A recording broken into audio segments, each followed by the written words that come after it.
Thank you for listening to Depictions Media Radio.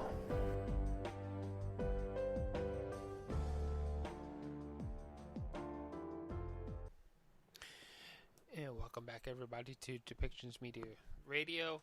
I am Michael Clogs, your host. And Quebec has been talking about and will probably be taxing unvaccinated people to help pay for the health care or the extended health care hospitalizations that are supposedly being caused by those who are unvaccinated who get COVID-19. So it comes to a question to the Prime Minister about this idea and this policy, and the question is, are they going to do the same thing on a federal level? And the answer that Justin Trudeau presented sounds like we might be looking at something like this happening on a federal level. The only thing that Justin Trudeau really did say out loud was that if you plan on getting on a plane, train, or traveling internationally, that you have to be vaccinated, and if you aren't vaccinated, you will be limited from ever being able to do so. And he repeated that same statement several times when presented with the question of what is going on in Quebec. So by his way of denying the fact that or evading the question of is he supporting Quebec in this, is stating that we might be looking at this on a federal level, that if you are unvaccinated, that you're going to pay extra healthcare costs for being unvaccinated to the healthcare system. How much that tax will be, and how far it will go as far as services, if it'll just be because you've contracted COVID-19, or if it will include other services that you might actually need from the healthcare system.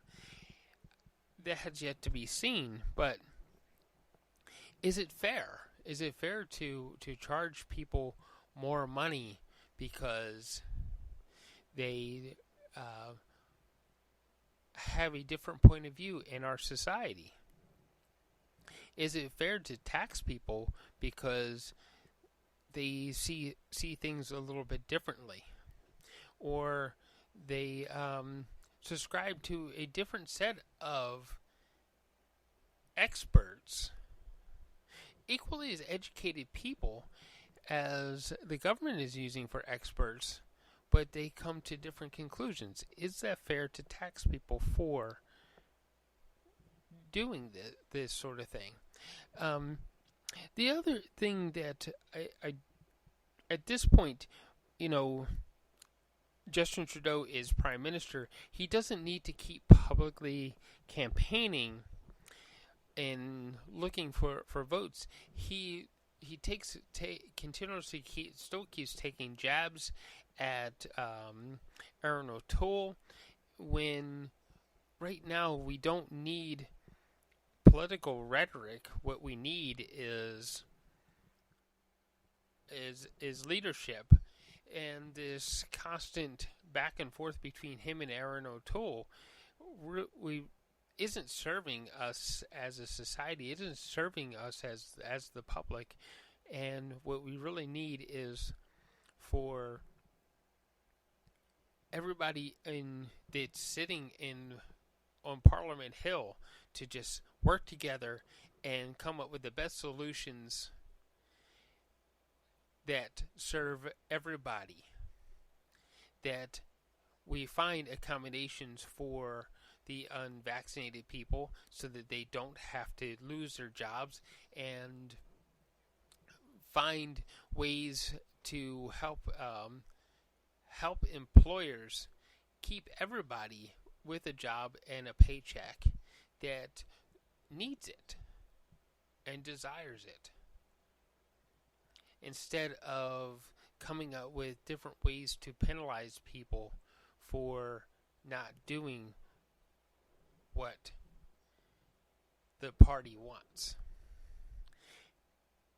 So let's listen to the whole press conference with the federal government and what they actually had to say on different issues around vaccines, COVID-19, and what we could be looking coming down the road with, of course, the Omicron variant and the tools that could be new tools that could be introduced to our society to help us fight back against the pandemic.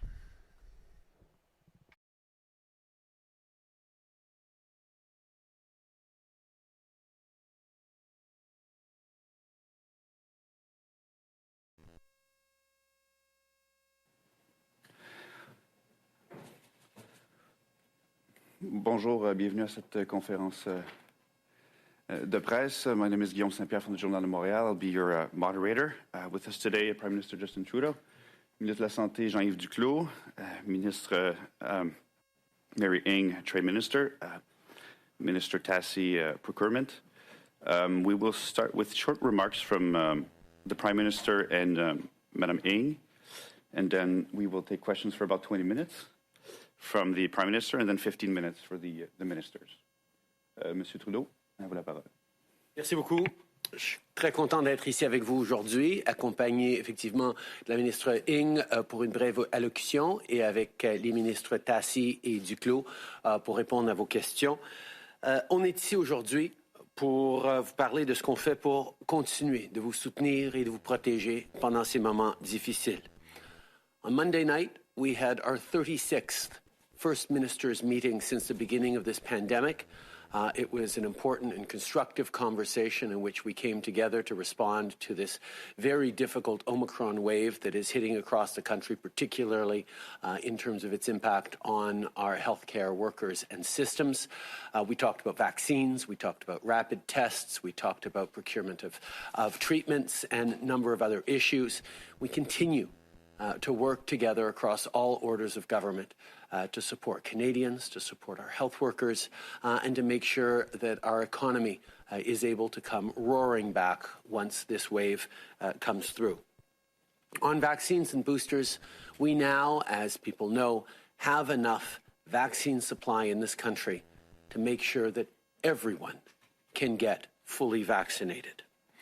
We continue to bring in doses for any future needs that science and experts will dictate to us.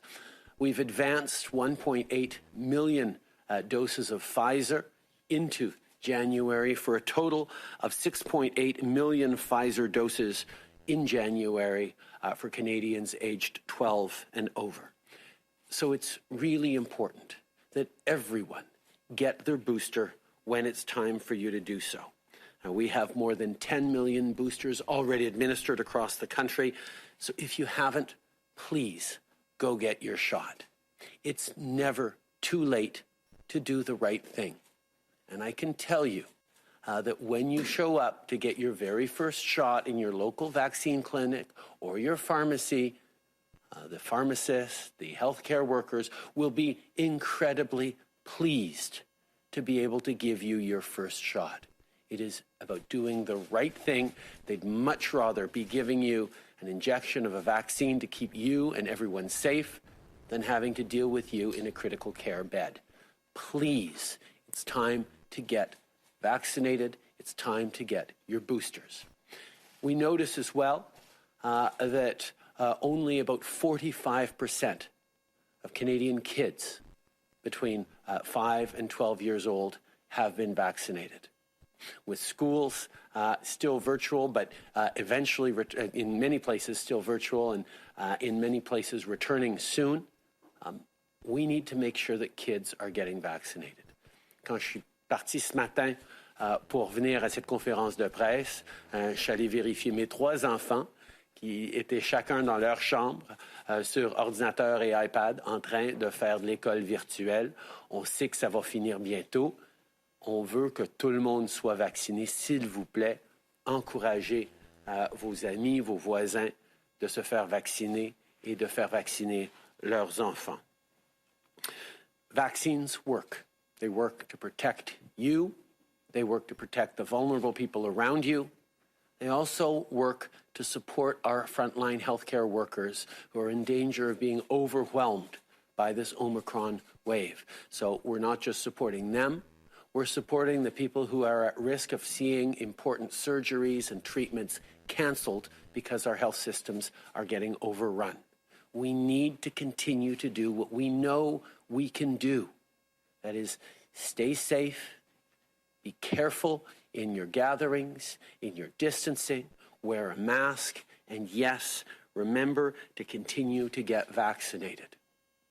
On that, I want to thank once again our extraordinary frontline health workers and everyone working in public health for the incredible work they've done over the past 2 years. This pandemic is dragging on, and it's exhausting for everyone. But it's particularly difficult for those health workers who have been going flat out for the past 2 years to try and keep everyone safe, to try and get us through this. Please do everything we can to protect them. They deserve not just our thanks, our deepest gratitude, but our support. And that means getting the boosters, getting the vaccinations, getting our kids vaccinated so we can get through this. Je veux aussi parler du soutien qu'on continue à offrir à nos entreprises, à nos petites entreprises, à nos travailleurs. La pandémie n'est pas terminée, alors on continue d'être là pour les Canadiens, comme on l'a promis depuis les débuts de cette pandémie. On a du soutien en cas de confinement, on a la subvention salariale. On vous rappelle que la subvention salariale est là pour vous aider à garder vos employés, même si vous êtes en fonction réduite.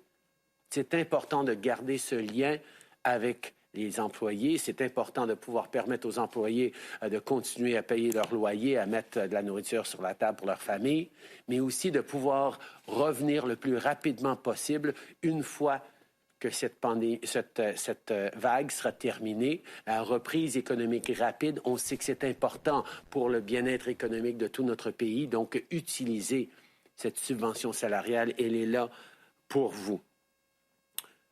Mais les petites entreprises ont aussi besoin de plus de flexibilité.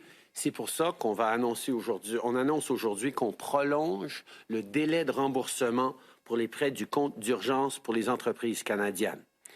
So to support small businesses, we are there with measures like the wage subsidy.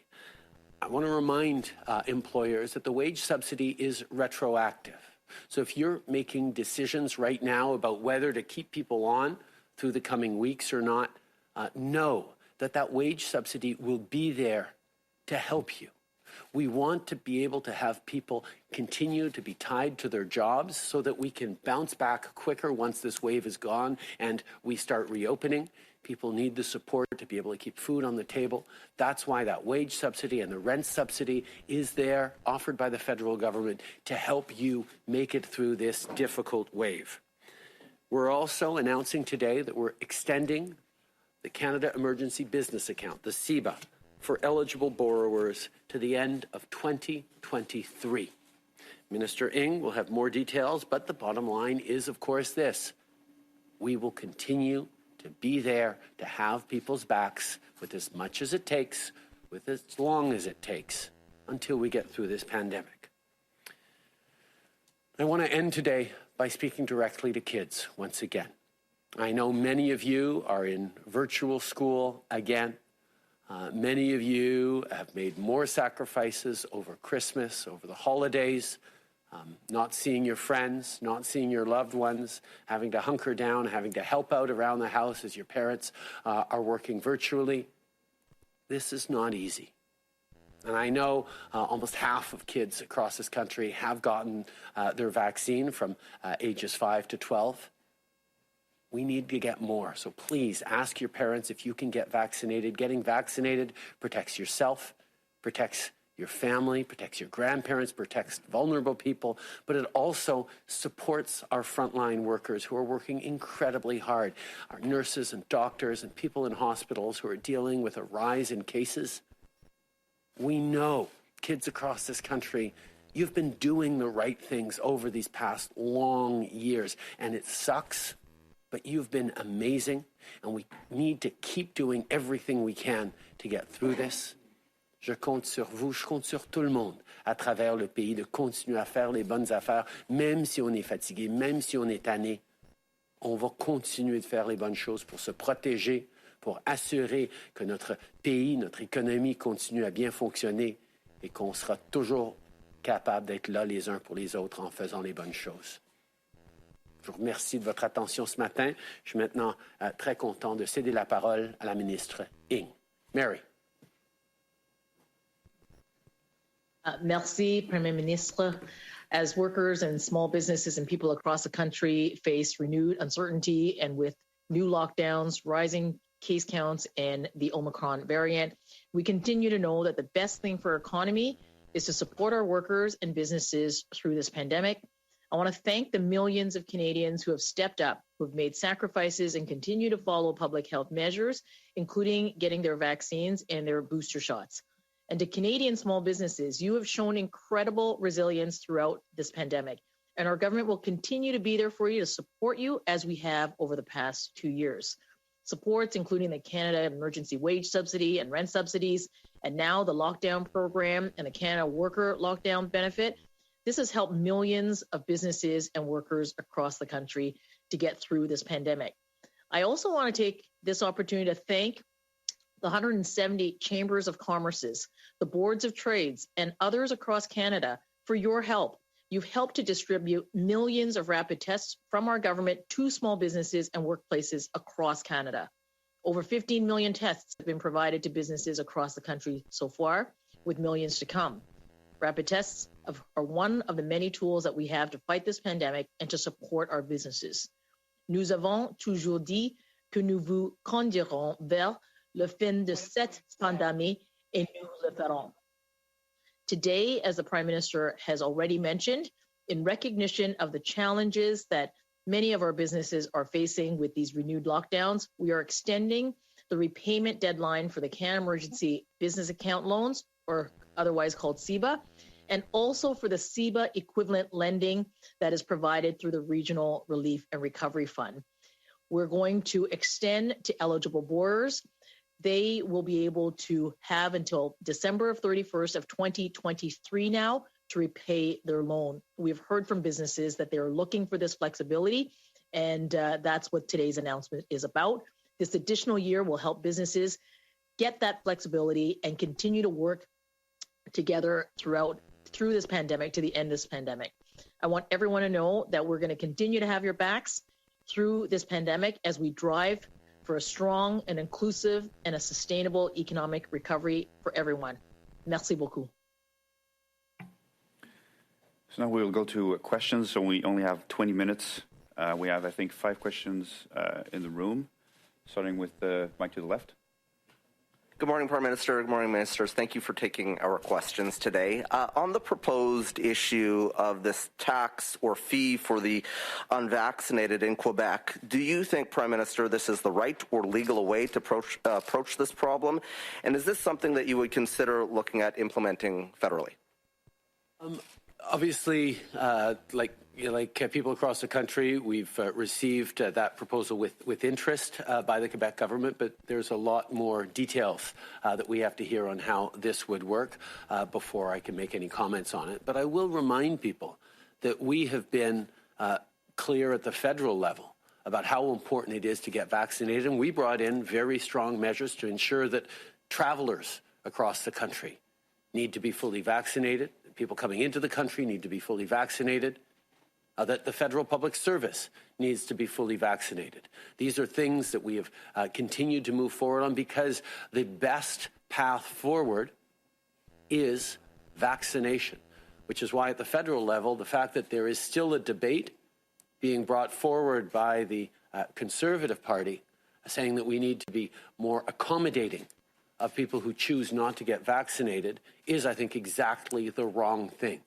Mr. O'Toole is out to try and protect his own leadership, and he's not thinking about protecting the healthcare workers who are on the front lines. We know very different jurisdictions are making different decisions about how to encourage people to get vaccinated. And as a federal government, we will be continuing to be there to support them in those decisions and to make sure that everyone gets vaccinated.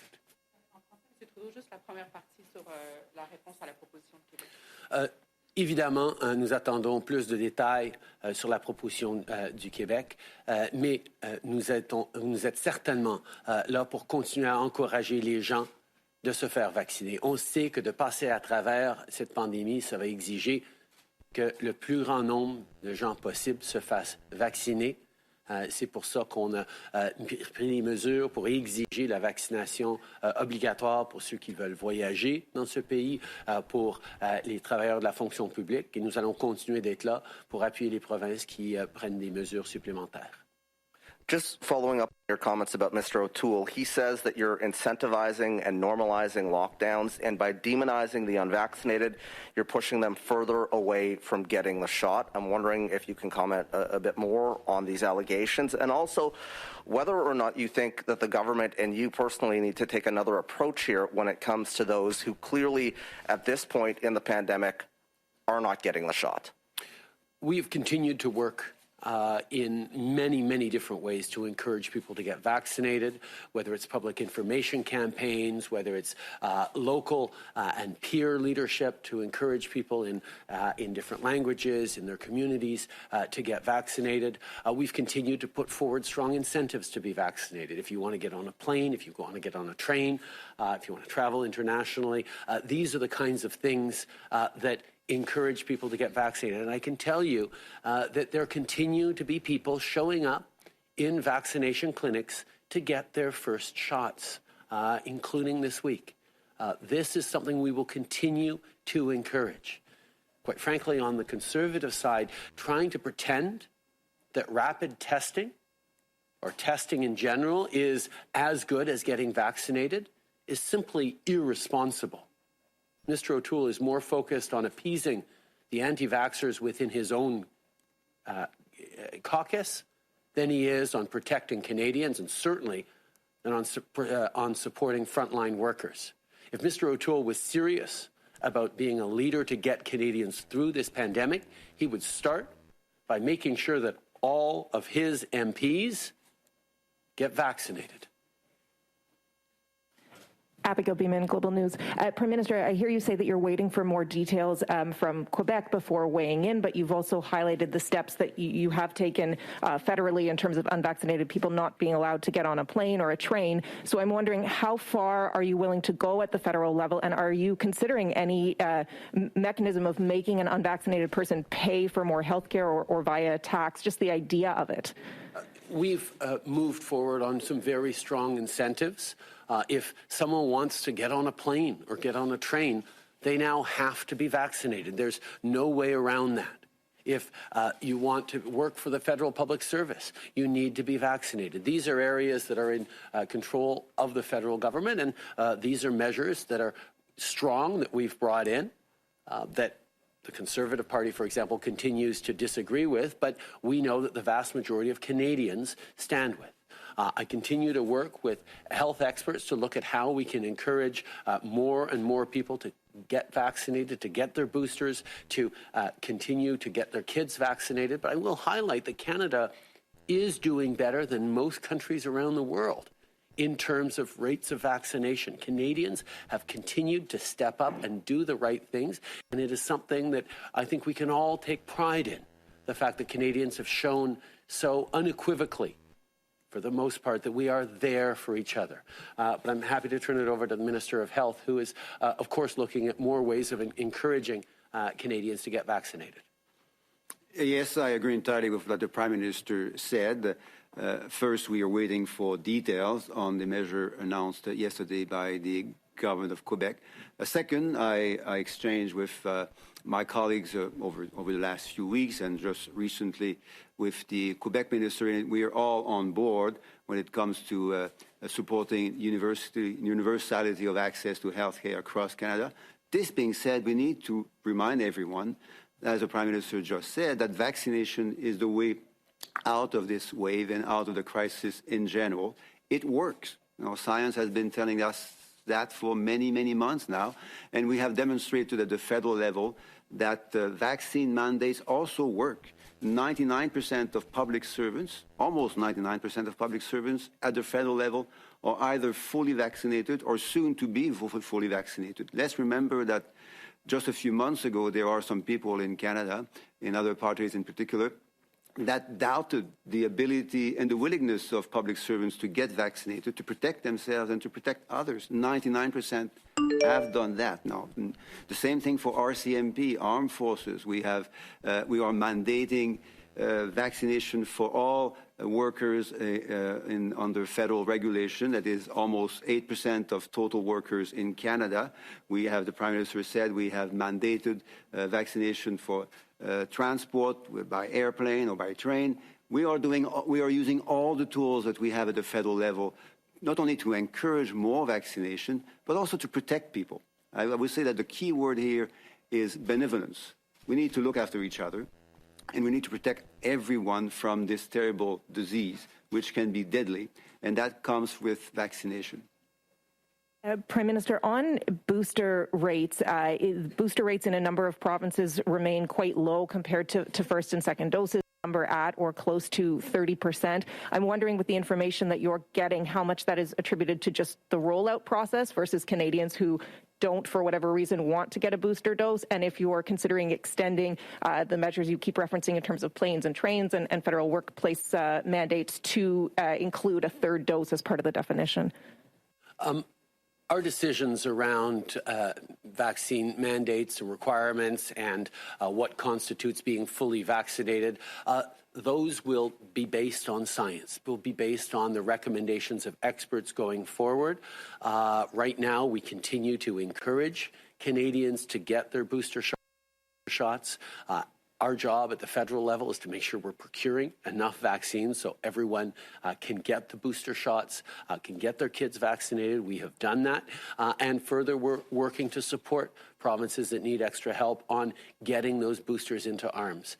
We've seen time and time again how Canadians have stepped up to be there for each other, to do the right thing, to protect their vulnerable loved ones, but also to protect our healthcare workers and our frontline workers. I know Canadians are continuing to do the right things because these booster shots will protect us and make sure that we can get back to the things we love even quicker. Oui, bonjour, M. Trudeau. Laurence Martin de Radio-Canada. Je comprends que vous attendez plus de détails de Québec, mais sur le principe, là, est-ce que vous êtes d'accord avec l'idée que les non-vaccinés paient plus cher pour le système de santé, pour les frais de santé? Au niveau du gouvernement fédéral, on a déjà amené des mesures qui sont très dures pour les gens qui ne sont pas vaccinés.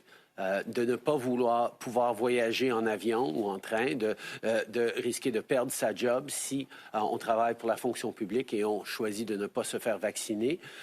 On a démontré une rigueur et une approche très ferme sur les vaccinations. En même temps, on sait que différentes juridictions sont en train de regarder différentes mesures qui vont aussi encourager la vaccination. Évidemment, les détails vont être importants pour cette proposition du Québec parce qu'on veut s'assurer que les principes de la loi canadienne sur la santé soient respectés. Mais comme le ministre de la Santé a dit, on sait très bien que le Québec s'y tient aussi aux principes de cette loi canadienne sur la santé. Mais nous allons regarder les détails de comment ça va se dérouler pour continuer à pouvoir encourager et démontrer aux gens qui hésitent encore de se faire vacciner que la bonne chose à faire, c'est de se faire vacciner. Est-ce que vous êtes d'accord sur le principe? Est-ce que vous pensez que c'est une bonne chose de faire payer aux non-vaccinés plus cher?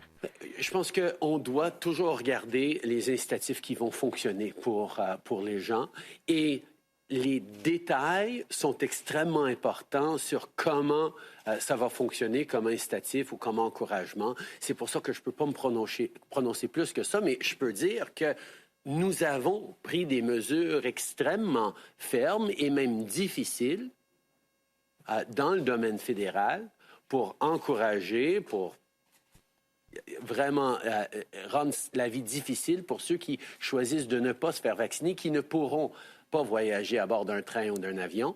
C'est des genres de choses que nous devons faire pour assurer que les gens fassent le bon choix pour se faire vacciner. Donc, on cherche à les inciter, on cherche à les encourager et on va continuer de le faire dans le respect de nos principes et de nos valeurs. Si je peux me permettre rapidement. Oui, si je peux me permettre rapidement de compléter. Je vais juste répondre en anglais, puis je vais te passer la parole. As a country, different jurisdictions and the federal government have taken many strong measures to encourage Canadians to get vaccinated. And quite frankly, Canadians have stepped up themselves to one of the highest rates of vaccination in the world, because we know this is the way to get through it. And for people who continue to hesitate or to choose not to get vaccinated, they are losing privileges to do certain things, whether it's get on a train or a plane, whether it's travel internationally, whether it's move forward in a job in the public service, or even have a job in the public service. We have been taking strong measures from the very beginning. And yes, we know that there is continued debate on this. The Conservative Party of Canada continues to resist measures to encourage people to get vaccinated. They not even choosing to get vaccinated themselves. But at the federal level, we've taken some very strong measures. At the provincial levels, they're looking at measures that will work for them. This Quebec proposal is something that obviously everyone is paying attention to right now, but there are still many details to know. And the details will be important in how this works, how it balances the values and the rights that we all cherish as Canadians with the necessity of keeping people safe. Vaccines are about keeping Canadians safe, continuing to get through this pandemic the best possible way. And various orders of government are right to look at different ways of encouraging and incentivizing people to get vaccinated. Ce que j'allais ajouter en français, c'est en complément à ce que le premier ministre a dit lorsqu'il a parlé de valider l'effet des mesures sur les taux de vaccination et sur la protection donc que les gens se donnent lorsqu'ils se font vacciner. Et ce que l'on sait, par exemple, depuis quelques semaines et depuis quelques mois, en fait, c'est que depuis l'été, depuis que les provinces et les territoires ont commencé à mettre en place des obligations vaccinales pour aller dans les gymnases, dans les restaurants, dans les bars, depuis que le gouvernement canadien a aussi mis en place des obligations vaccinales, le taux de vaccination a été accru à peu près entre 6 et 10 %. Les estimés varient. Donc, c'est 6 à 10 % de plus de Canadiens qui ont choisi de se protéger et se faire vacciner en raison de ces obligations vaccinales. Ça veut dire qu'il y a des millions de Canadiens maintenant qui sont protégés parce qu'ils ont fait le bon choix et se sont vaccinés en raison de l'impact de ces mesures sur les décisions qu'ils ont pu prendre. Et on est dans une situation avec le Omicron qui est très compliquée, mais qui serait encore beaucoup plus compliquée si on avait, par exemple, 2 à 3 millions de Canadiens additionnels qui ne seraient pas vaccinés présentement. Hey, Kevin Gallagher, CTV National News. I'm asking a question on behalf of my colleague Avery Haynes with W5 for Prime Minister Justin Trudeau. On the issue of whistleblower protection, the Government Accountability Project in the United States says that you, Mr. Trudeau, have been the primary obstacle in blocking an overhaul of the laws protecting whistleblowers because of the scandals you have faced personally. What's your response to this? As a government, we have consistently stood up for openness and transparency and brought forward reforms that have supported people coming forward to highlight wrongdoing in workplaces or institutions across the country. We will continue to do just that. My follow-up question will be from me. You said that you need to hear the details. The details we do know is that in Quebec, there will be significant financial penalties for people who don't get vaccinated. Is that in itself a violation of the Canada Health Act? And would you consider clawing back healthcare transfers for that violation? We're not going to descend into hypotheticals right now. We have been assured by the Quebec government that they intend to stand by the principles and the rules around the Canada Health Act as they move forward. So we continue to wait to look for details on this. But as we've said, incentives and strong measures, whether it's vaccine passports, whether it's requirements for travelers, whether it's the requirements for public servants to be fully vaccinated.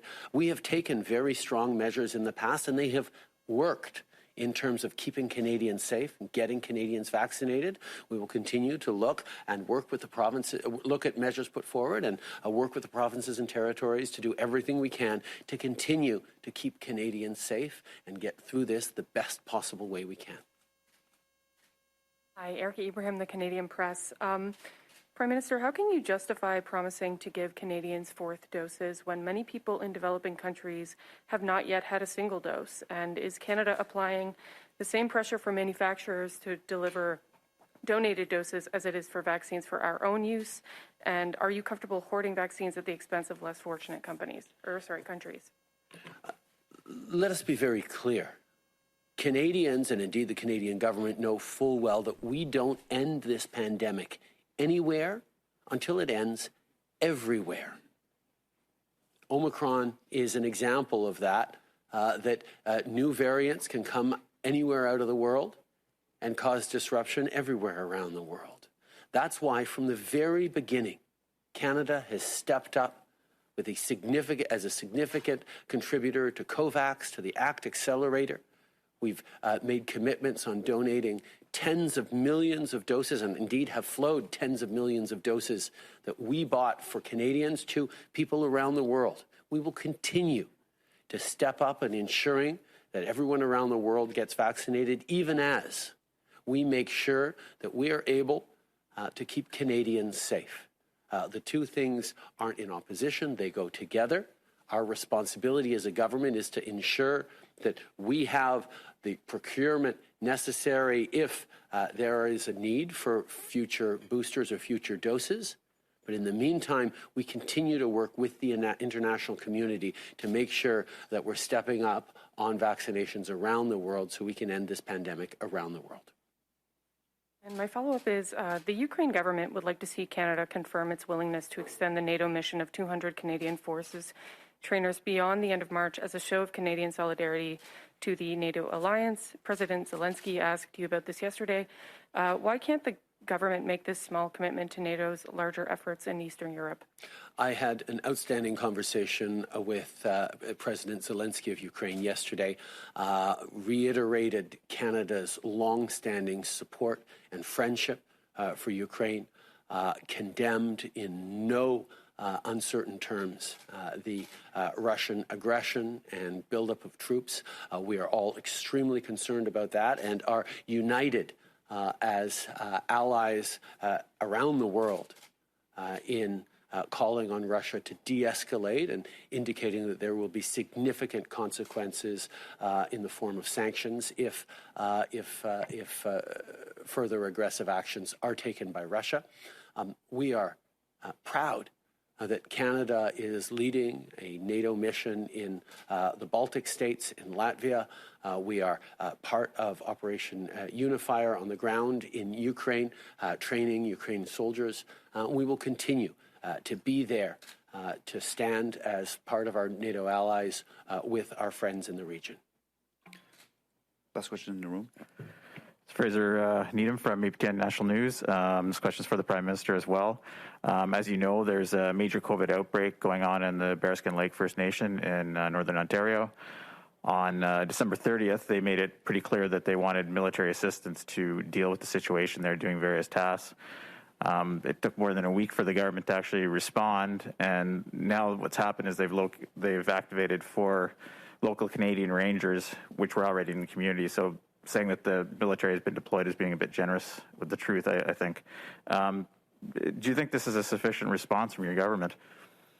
I would actually refer you to Indigenous Services Minister Haidu's statement on this, which details the resources on the ground in Bearskin Lake, including Canadian Rangers, including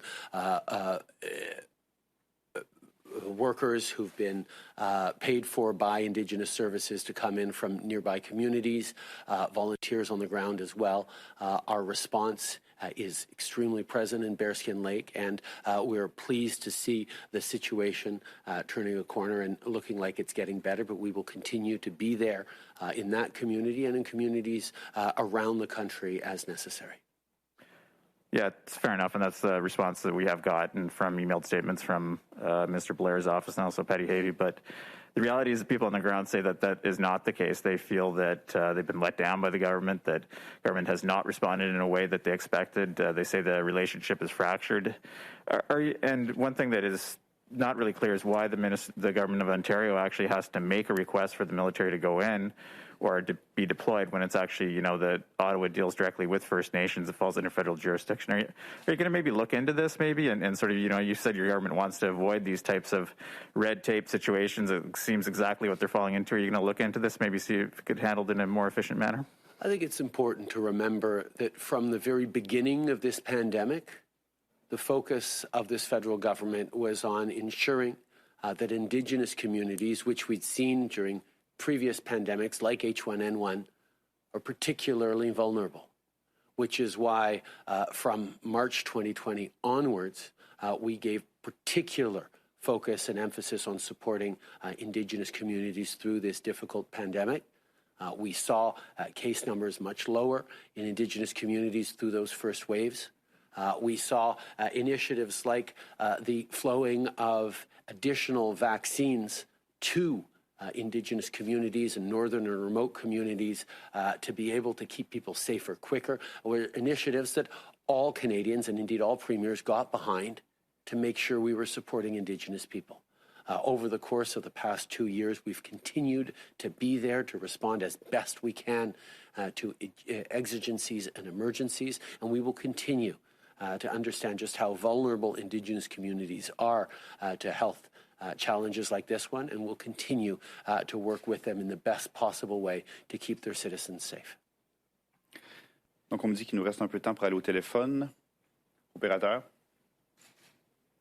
Thank you, merci. You may press star 1 if you have a question. Vous pouvez appuyer sur étoile 1 si vous avez une question. La première question au téléphone est de Marie Vastel Le Devoir. La parole est à vous. Oui, bonjour, M. Trudeau. J'aimerais revenir sur la contribution santé du gouvernement Legault. Je comprends que vous ne voulez pas trop spéculer, mais je veux juste revenir sur l'aspect de la loi sur la santé. Je comprends que Québec vous a assuré que leurs mesures respecteraient la loi sur la santé, mais au-delà de ça, j'aimerais vous entendre. Voyez-vous d'autres possibles entorses en matière de droit ou au contraire, êtes-vous dans le fond satisfait après avoir fait pareil, vous, au fédéral, comme vous nous l'avez rappelé, et après que votre ministre de la Santé a essentiellement invité les provinces là, à faire de même en termes de vaccination obligatoire?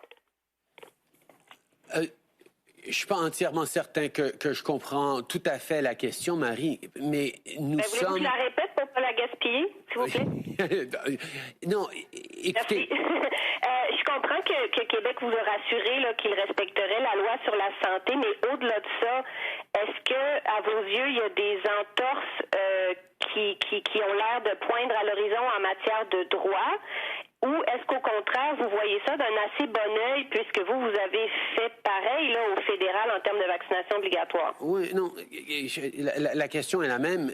La réalité, c'est que nous allons toujours veiller au respect des droits et des valeurs fondamentaux dans toute proposition que nous faisons, que d'autres personnes, d'autres provinces ou d'autres paliers de gouvernement vont faire.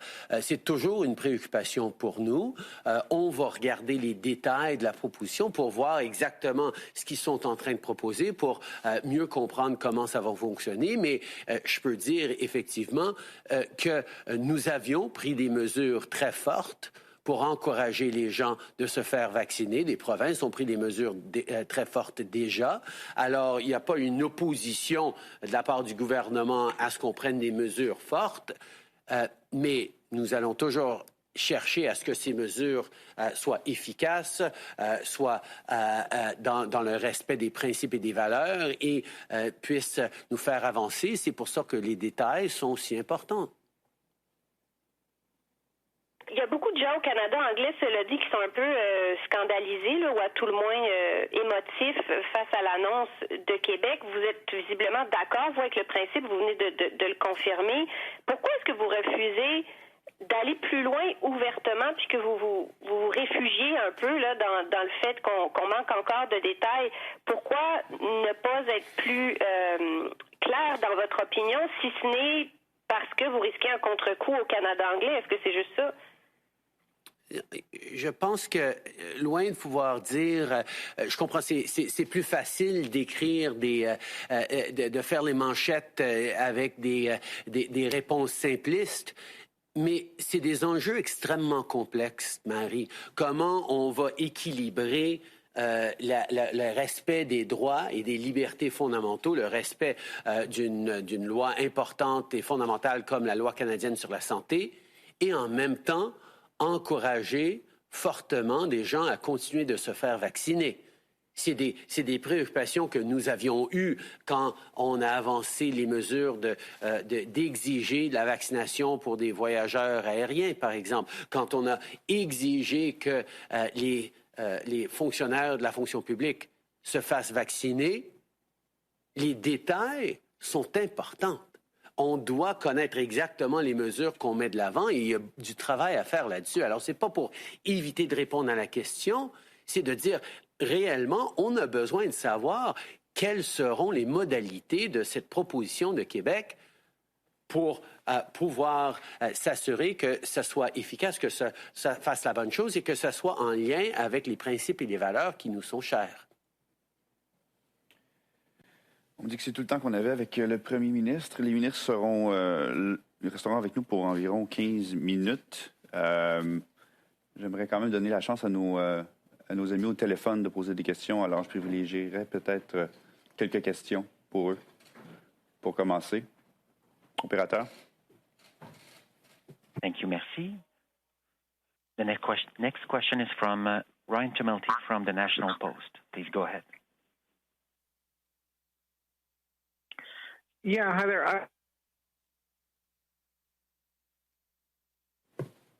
I think you're... I'm sorry, we cannot hear you. Can you hear me now? Yes.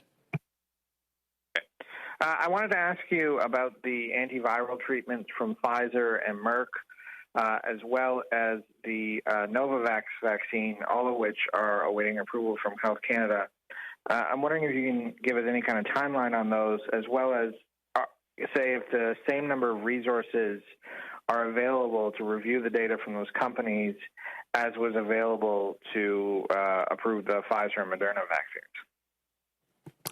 Thank you very much. So first on the antiviral treatments, the Health Canada's approval process is proceeding swiftly in an accelerated manner, as has been the case for many other approval processes over the last 22 months. They are obviously working with international partners on making sure that this is moving swiftly and efficiently. The announcement, the decision will be made very soon. As we prepare for that decision, whatever it may be, we have already secured 1 million doses of treatments of Pfizer, which is equivalent to 10 million doses, because these treatments come each with 10 doses. So 1 million such treatments already procured with a contract that Minister Tassi generated and approved just a few weeks ago.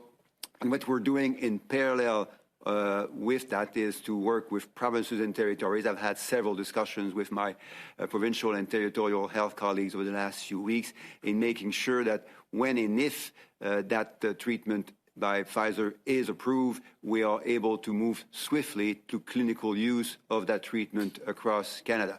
Now, on Novavax and other vaccines, and as you know, there are several others that we have contracts with, I will just say that Health Canada does the work that it does, which is to proceed with a swift, efficient, but a rigorous assessment of both the efficacy and the safety of the vaccines.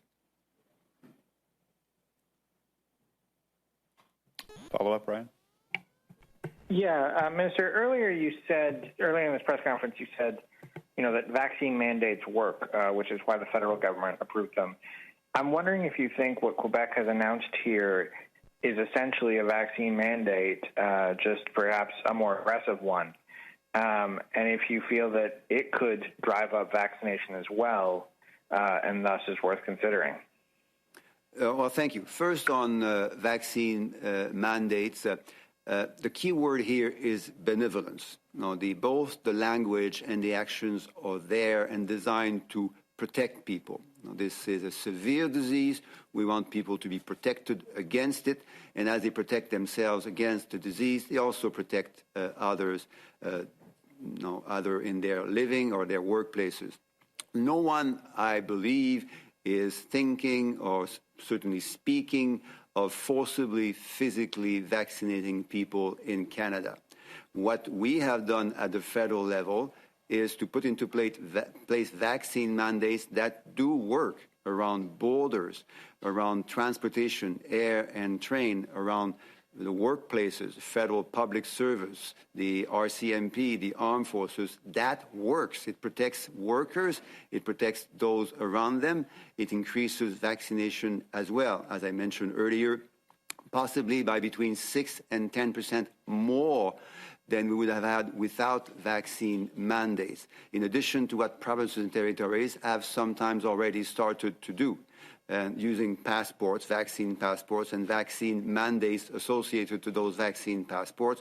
What I was saying last Friday is that I think this conversation will proceed even further in the days and weeks to come as we do everything we need to do, using all the tools that we have in our toolbox to go through this wave and make sure that we are better prepared and more prepared, and prepared as much as possible with any possible future waves and any future possible variants. Now, on Quebec's announcement yesterday, the Prime Minister said clearly, A, we don't have details, B, we all agree that the principles of the Health Care Act, in particular the principle of universality of access, these principles, we all agree, both at the federal and provincial level, that they must be bidden, they must be enforced. And third, we must use all of our tools again in our toolbox to increase vaccination so that everyone is protected against the disease.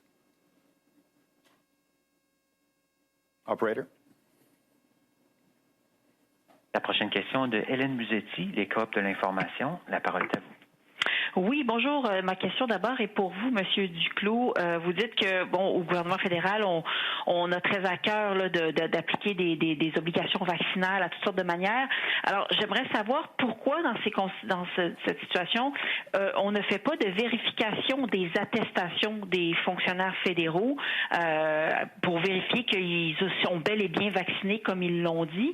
Et envisageons-nous, par exemple, de ne plus verser la prestation canadienne de maladie pour la relance économique, le 500 $ par semaine quand on est malade de la COVID, aux personnes qui ne seraient pas vaccinées?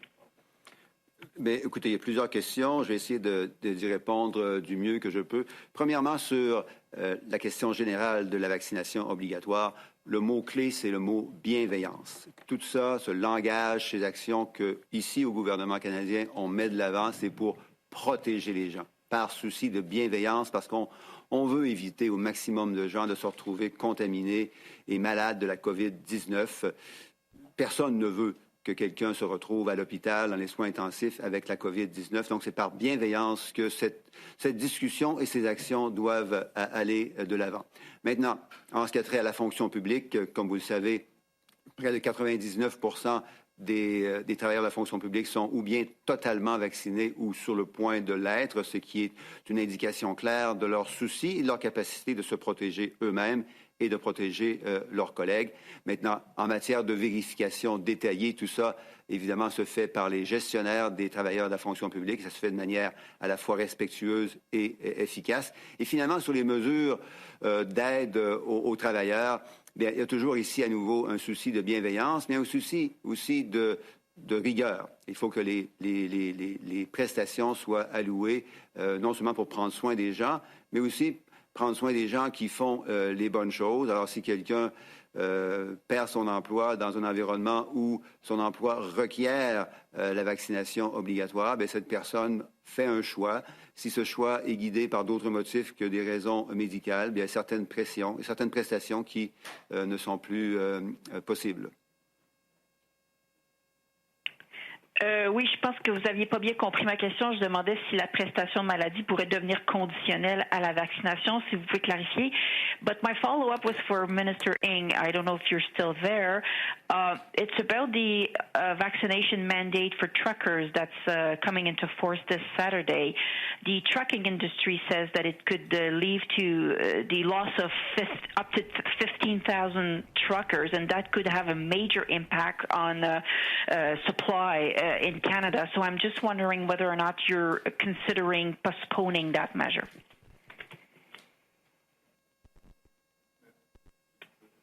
Oh, ben, je peux répondre rapidement sur la première question. Il faudrait évidemment demander à Mme Qualtrough. C'est elle qui non seulement maîtrise le dossier, mais c'est elle aussi qui peut parler là, de ce qui pourrait être fait ou ne pas être fait à l'avenir. Et Mary, do you want to answer the question on the border measures that will take place, in fact, quite soon on Saturday? Yeah, I would say that thank you very much, Minister Duclos.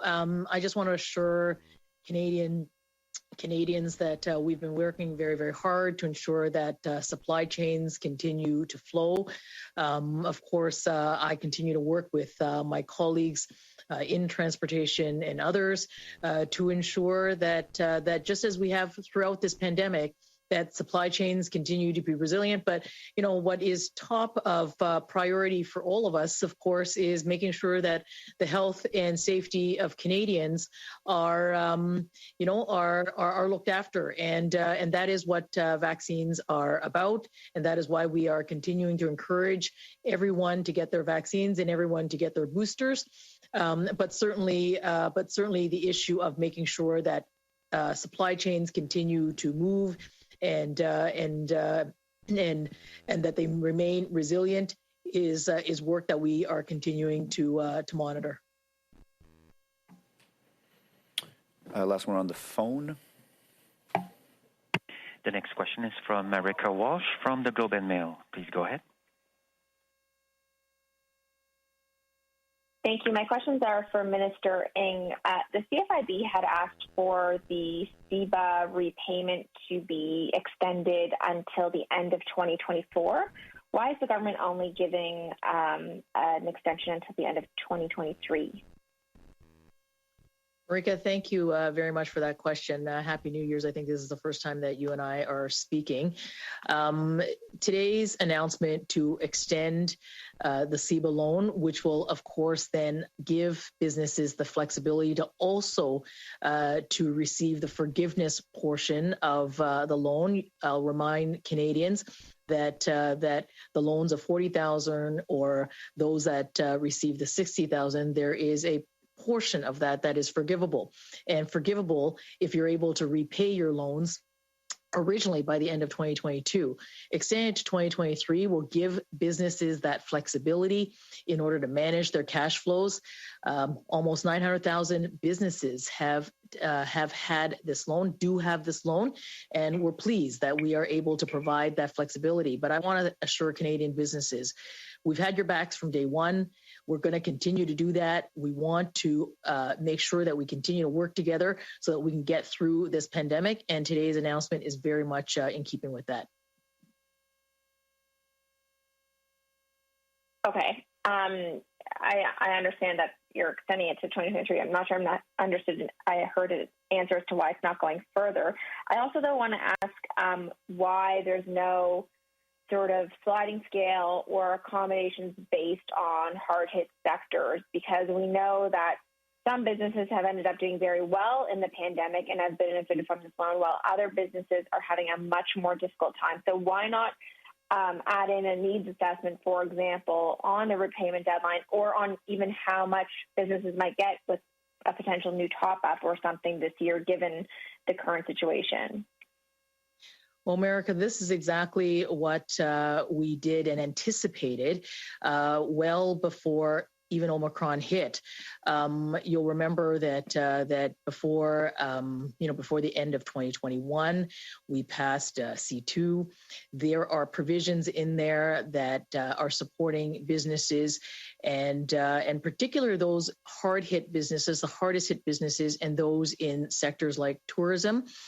We continue to be there, and in fact, those supports that are there, particularly for the hardest hit businesses, continue to be there in recognition that many businesses, certainly before Omicron hit, were well on their way to recovery. I mean, we've recovered all of the jobs that we saw lost during COVID-19. That is progress. However, anticipating and to be prepared, as we are seeing now through Omicron, that there are lockdowns and that we still have to manage our way out of this pandemic. That's why we put forward the provisions that we did before we rose before Omicron, and now those lockdown supports are there for businesses. They're there for workers. There's certainly supports for the hardest hit businesses. And today, with the extension of CEBA, that is going to give the flexibility to those businesses who have asked us for it. And we have right from the beginning been working with businesses on the ground, listening very intently. And you've seen us throughout the course of this pandemic to adjust as we needed to in response to businesses. And we're going to continue doing that work. We've got their back. We've had their backs, and we'll continue to do that as we finish, as we keep fighting this pandemic. So we'll now turn to the room. Mike to the right. Kevin Gallagher, CTV National News. My question's for the Minister of Procurement, Filomena Tassi. Listen, today the Dina Hinshaw, actually recently I should say, tweeted, Alberta has learned that the expected supply of at-home rapid tests has been delayed from the federal government and manufacturers. So I just want to know what the nature of that delay is that Dr. Hinshaw is talking about, and are there supply chain issues affecting some of the delivery and procurement of rapid tests? Well, thank you very much for the question. I would begin by saying that, the demand for rapid test has escalated, particularly in the month of December. So prior to December, at the end of December, we had 120 million rapid tests procured and delivered. You have heard the Prime Minister say that the month of January, we are distributing 140 million rapid tests to provinces and territories. And this is extremely important because we know that this is another tool that is available to provinces and territories. Up until the beginning of January, we had procured and delivered every test that provinces and territories were asking for. Of course, with the onset of Omicron in December, those requests escalated. We are in the process of doing everything we can to secure as many rapid tests as possible because we know this is a very valuable tool for provinces and territories. I will say that we currently have 14 suppliers. I have been in contact with a couple of those suppliers. My team is in regular contact. And this is a very competitive market. And there are issues with respect to the supply chain. And those deal with issues of labor, issues of accessing raw materials, and also the cargo planes and getting the transportation. So what I would say is I'm not going to undermine the fact that this is a very competitive market. We are doing absolutely everything we can to procure as many tests as possible. We have been very successful to date, and we're going to continue to work with suppliers to ensure if there are things, logistics, that we can assist as a federal government, we are there to help those suppliers every step of the way. To date, in total, we have procured over 426 million rapid tests, and we're going to continue to get those to provinces and territories as quickly as we can. So we have about 5 minutes left, so if we can just make it short, great. Sure. Yeah. It's Travis Janish from CBC. My question is for Minister Tassi as well. Canada's original contract with Pfizer was for up to 76 million doses. Posted figures show 51.3 million doses of Pfizer distributed across the country, and apparently what's left now is about 2.9 million. So I'm just wondering about the gap of 25 million, and did Canada opt not to buy its full contracted amount with Pfizer? No, to date, we have continued with our contract with Pfizer and received the doses to which we were entitled to. In fact, as the Prime Minister mentioned, we accelerated doses of Pfizer by 1.8 million this month. They were able to do that for us. And so this month we are going to be receiving 20.2 million boosters in January. 6.8 million of those boosters will be coming from Pfizer. We also have 35 million doses for 2022 that we have procured, with options to purchase another 30 million. So our relationship with Pfizer is strong. We are receiving the doses to which we are entitled. And we are going to continue to work. They are an excellent partner, and we're going to continue to work them to secure the doses that we need. Beeman, Global News. My question is for Minister Duclos. On the PCR tests upon arrival, given the strain on PCR testing in the country and symptomatic people who can't get a PCR test, I'm wondering if there are discussions underway to drop the arrival requirement, given those people have already taken a test within 72 hours, and if there are discussions underway on the other side about dropping the move to make everybody get a test upon arrival, since I understand that's not yet currently happening. Okay, thank you. So a number of questions. I'll try to be fair and useful. First, on the actual crisis, not crisis, but yeah, I think it's a crisis, the actual access to PCR testing across Canada. So we know that provinces and territories are challenged when it comes to having sufficient PCR tests, and that's why rapid tests, to which Minister Tassi just spoke, that's going to be, in addition, one more tool for them to use in their toolbox. When it comes to border testing, it's both about responsibility and resources. We have the responsibility to make sure that there is as little importation as possible of COVID-19 and Omicron cases across the border. This is federal responsibility, and we are on top of that responsibility. There are obviously resources that we're using, but these resources are separate from, and both separate in terms of quantities and partners, but also obviously because of geographical locations. So these resources are used separately from the resources to which provinces and territories have access through their own networks. Now, when it comes to other ways of adjusting to the crisis, as the crisis evolves, we'll obviously do that, and we'll follow the situation and adjust our border measures and other measures as the situation changes. Petite dernière en français. Oui, bonjour, M. Duclos, Laurence Martin de Radio-Canada. Est-ce que vous pensez qu'une contribution santé, ça pourrait inciter des non-vaccinés à aller se faire vacciner? Je pense que c'est une discussion une question que vous allez vouloir avoir avec le gouvernement du Québec et d'autres provinces et territoires qui envisagent déjà et vont envisager des mesures à nouveau dans un sens de bienveillance. J'entends et on sent tous que c'est important de parler de manière bienveillante de ces questions. Ce sont des discussions délicates que l'on doit avoir. On aimerait tous que la COVID-19 n'existe pas, n'ait jamais existé et n'existe plus rapidement. Mais la COVID-19 et ses variants vont continuer à être avec nous durant un certain temps. Et donc, on doit continuer toujours à travailler et à parler de manière bienveillante. Et c'est ce qu'on fait au niveau du gouvernement canadien avec les mesures que j'ai résumées il y a quelques instants. Et c'est ce que je crois, et c'est ce que j'entends aussi de la part des provinces et des territoires. Elles veulent aller de l'avant pour, de manière bienveillante, encourager davantage de gens à se protéger et à protéger les gens autour d'eux. Et la façon dont ils le font, c'est à elles et à eux, là, donc aux provinces et aux territoires d'en parler et d'en discuter.